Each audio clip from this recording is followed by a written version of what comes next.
that makes me think of like what we were talking about in terms of Spider-Verse. Remember, I didn't think the older Parker. I think that's I think that's Peter Parker, and then as opposed to Peter B. Parker, who, as you said he needed to die. You might want to expand on that so people.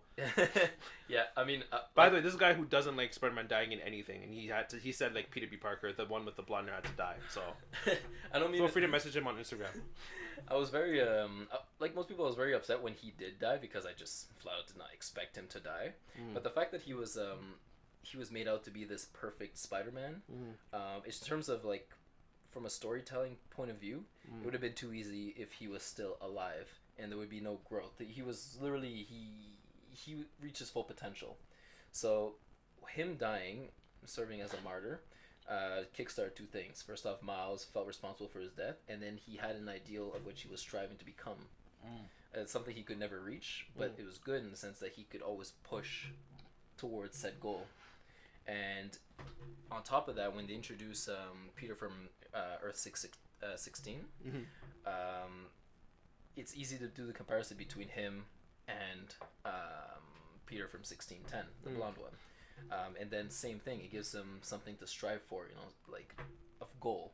It's like, oh, he can evolve, which they both like evolve throughout the movie because of that one Peter. Had he been there, he would have overshadowed everything.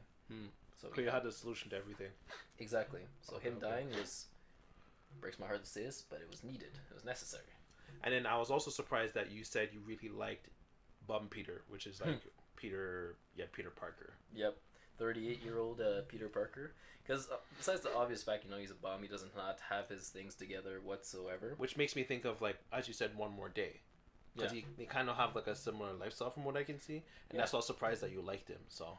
Because the thing is, One More Day, it was they backtracked on character development. This one, they just went further. Like, what if things went wrong and they just kept going wrong? But he still stayed Spider-Man. He did not give up. And I find it's very, very noble, the fact that when everything went wrong, like we don't see Peter in that rough of a shape, he still decides to be Spider-Man. Sure, he's a little bit more jaded, but he still decides to be Spider-Man. I think that's very noble. I thought, and that makes me think of the exact, like, I don't think it's talked about enough, but you know, like, when he's getting sucked into the Earth 1610, where Miles is, he doesn't web his pizza. He webbed the mask. And I felt like that said a lot about his mentality, the fact that, like, oh, I don't know what's going to happen, but I need this. This is the thing I need. Not food. Yeah.